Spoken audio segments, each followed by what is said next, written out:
Alright, so hi you guys and welcome to my channel. I'm back with a new reaction video and this thumbnail. I don't know what's going on. Obviously photoshopped, but one of you guys sent me a video called 10 Things You Didn't Know About Stephen Curry. So yeah, I'm not gonna ramble. Let's check out this video together. Right. Let's go. Stephen Curry's an NBA legend, but there's still so much you don't know about him. Stephen Curry's an NBA legend, but there's still so much you don't know about him. Addictions, nearly killing an NBA player, helping an inmate escape jail.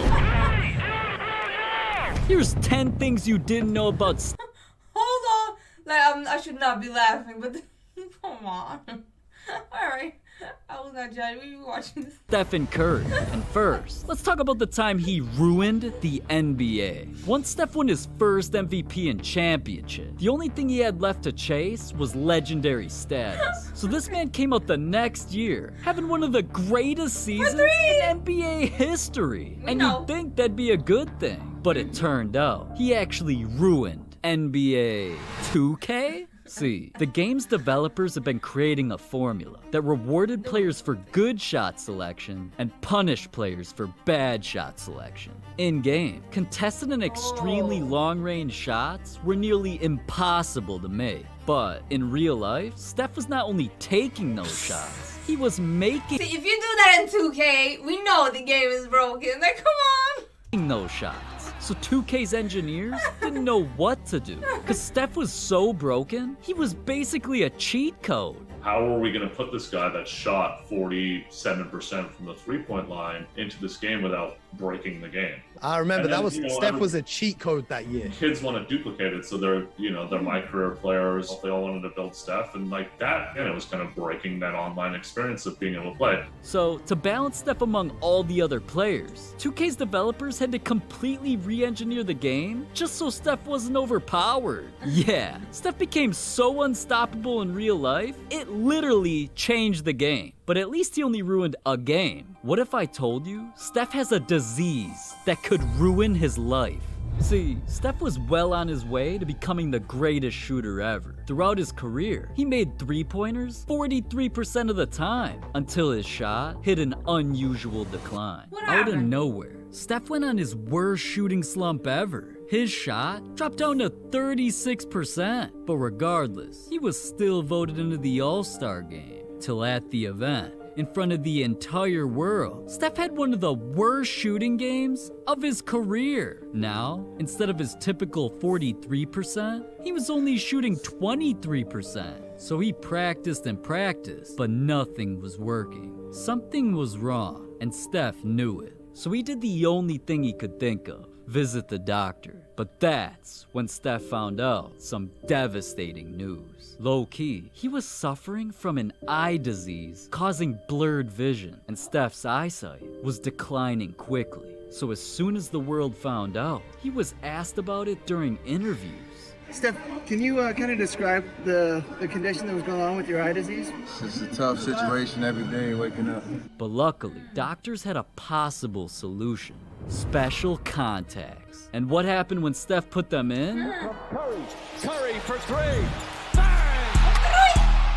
Yeah, his three-point shooting reached a career high, 51%. And Steph publicly gave all the credit to his new contacts. But behind the scenes, he's secretly been getting fined by his mom?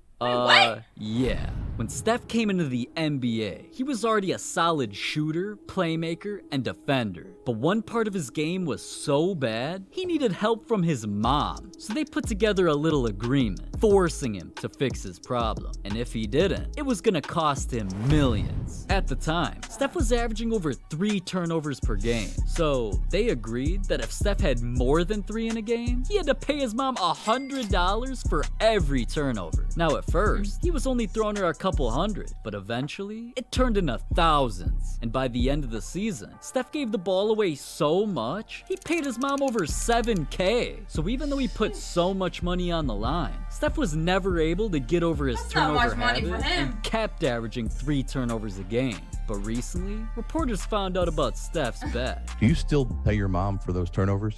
Yeah, the check stopped cashing a couple years ago. She still calls it out for sure. Damn, with all the money Steph gave his mom, she still couldn't even afford one of his game-worn mouth guards. I mean, one literally sold for $25K. But if they're worth that much, haven't you ever wondered why every single game, Steph purposely ruins them? Well, it all started when Steph was in college playing for Davidson. In one game, he suffered a devastating injury. I got elbowed in college my junior year and kind of busted my lip open. Ever since, he hasn't played a single game without a mouth guard, but the way he chews on it created controversy. Steph admitted that he wears the same mouth guard for 6 games straight, only 12 different ones per season, and dentists around the globe were pissed. One dentist said Steph chewing up his mouth guard was a bad influence on kids, because not only was he making it cool to purposely damage his mouth guard, him constantly touching it was putting bacteria in his mouth. Now, for years, we've seen Steph's mouth guard chewing as an iconic ritual. But recently, before Steph even had the chance to admit the real reason why he chews on his mouth guards, ESPN dropped a stat proving their own theory. Apparently, Steph's free throw shooting is deeply affected by him chewing his mouth guard. Like In 2014, while keeping his mouth guard in place, he shot 89% from the line. But over the next 2 seasons, while chewing on his mouth guard, he shot 92%, a 3% increase. So because his shot improved, Steph chews on mouth guards every time he steps up. And ever since, he hasn't gone a single season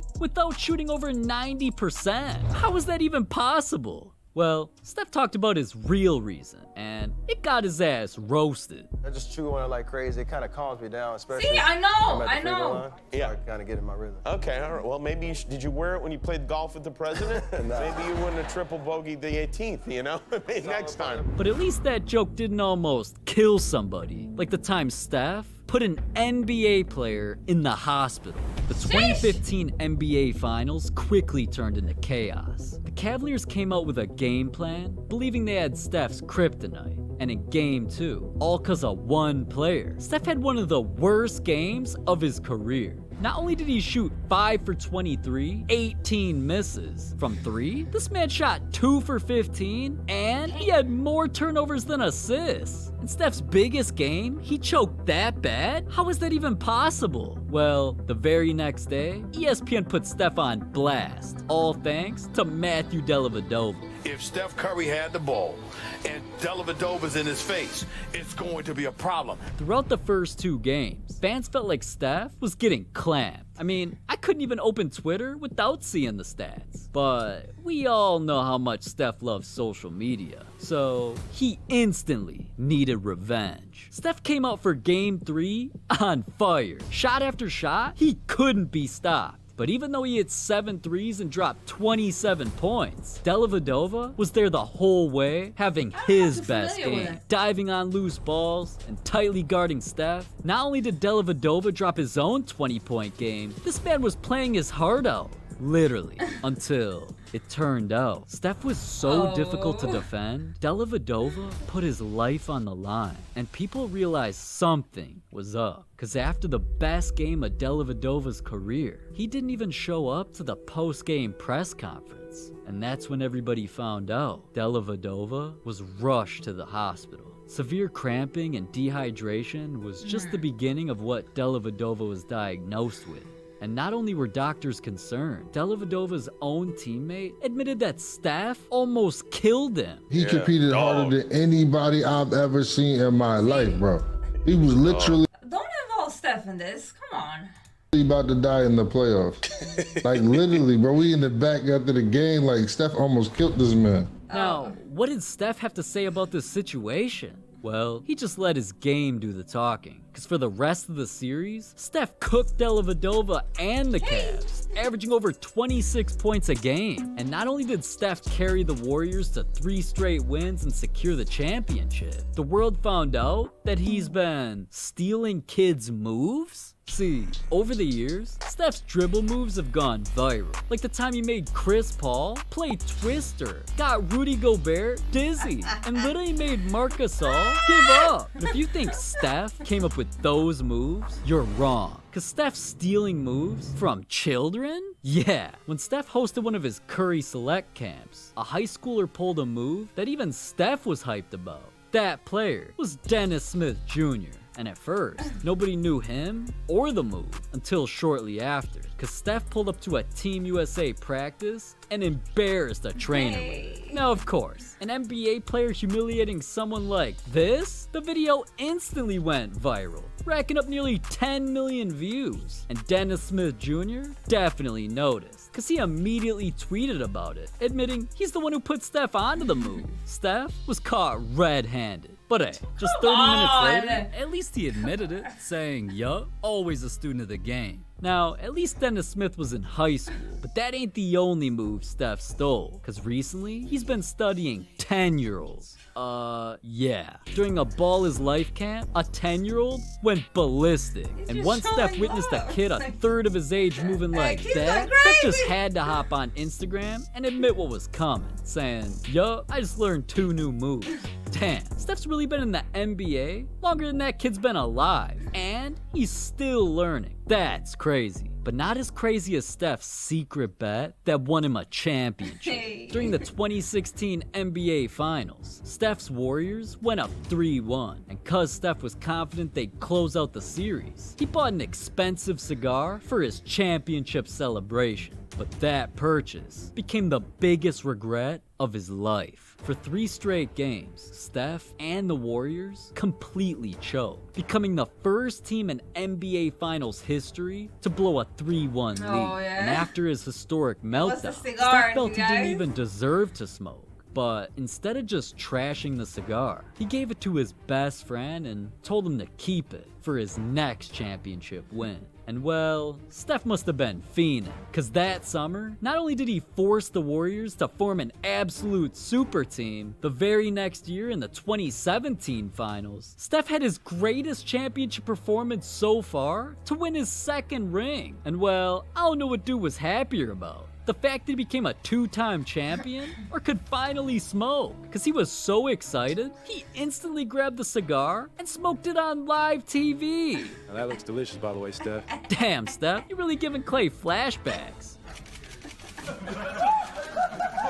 But see, smoking cigars, I mean, that ain't even close to Steph's darkest secrets. Low-key, he has an addiction. And the world found out during one of the biggest games of his career. Steph and the Warriors were up 3-2, ready to close out the series. But this man went the entire first half, missing every single one of his shots. So as Steph headed back to the locker room, he knew there was only one thing he could do. Steph couldn't resist his urge. He needed his fix. And when Steph came back out, he turned into a monster. Steph came out in the second half on fire. And in the fourth, he not only dropped 23 points, he went 8 for 8 from the line and hit the dagger 3 to close out the series. But what really went down at halftime?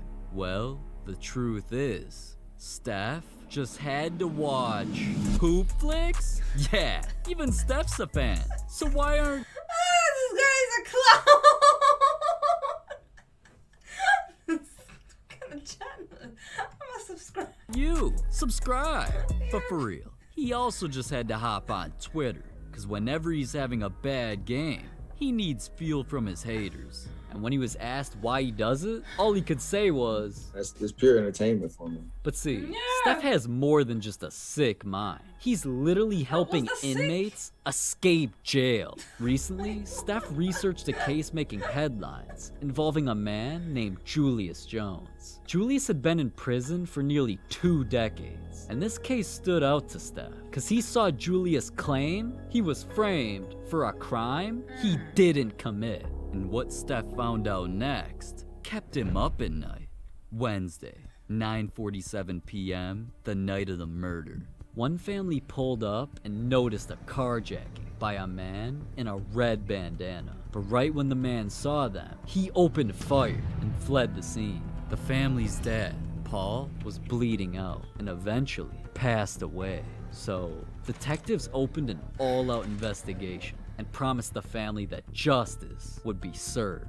They gathered all the evidence they could and eventually tracked down the weapon, which was wrapped in a red bandana. and they found it inside Julius's home, and he was arrested. At trial, Julius and his family claimed it was impossible for him to be the murderer, that Julius was home with them that night, and he didn't match the description of the killer. But it didn't matter what they claimed. He was found guilty of first-degree murder, conspiracy to commit robbery, and was sentenced to 30 years in prison. But that ain't even the worst of it all. Steph heard that Julius was also sentenced to execution, and Steph felt there was no way he could live with himself if he didn't at least try to help. Steph found a way to call Julius to find out the truth. And once Steph heard his side of the story, Steph told him he'd stay on board and fight for him. And instantly after, Steph publicly posted his support. And I stand with Julius, the whole family. I pray that justice is served for our brother. Steph went as far as getting all of his Warriors teammates to meet Julius's family. But nothing was more important than what Steph did next. Cause he raised so much awareness towards the case. People all over the world began showing their own support. Now, everybody was wondering why Steph was so passionate about this one case. And well, This is the right thing to do. It's an important opportunity to change someone's life that deserves an opportunity to be free. And now you'd think with Steph being How is an that NBA possible? player, Like Julius, so he got 30 years and then execution? Because I thought it was 30 years and then he's out. But is it that he sits for 30 years then they execute him? he'd only have an impact on a basketball court. Not actual court, but on the day that Julius's execution was scheduled. Because of all the attention and support that Steph raised, the execution was called off. Steph single-handedly saved this man's life. But to Steph, it's just another day. Because secretly, he's also been changing the world. In 2019, Steph realized how blessed he was and didn't want to take his platform for granted. Deep down, Steph not only wanted to give back, he wanted to change lives. And that's why he started the Eat, Learn, Play Foundation. Up to this point, Steph started this with 3 goals in mind. 1, to provide all kids with quality education. 2, create safe places for kids to be active. And 3, end childhood hunger. And well, these goals completely changed Oakland, California. Throughout the area, Steph's foundation collabed with school districts and food banks to improve the lives of low-income families. The foundation's been able to donate 15 million meals to tens of thousands of families. And in addition, Steph's foundation also helped out during the holidays. And as time goes on, he's only donating more. And in my eyes, none of Steph's MVPs or championships top that incredible accomplishment. But you want to know what does? LeBron James. Because this dude destroyed teams so badly, he's gotten coaches fired. And that's not even it. LeBron made Michael Jordan's own teammates call him the greatest of all time. I know you want to hear more about that.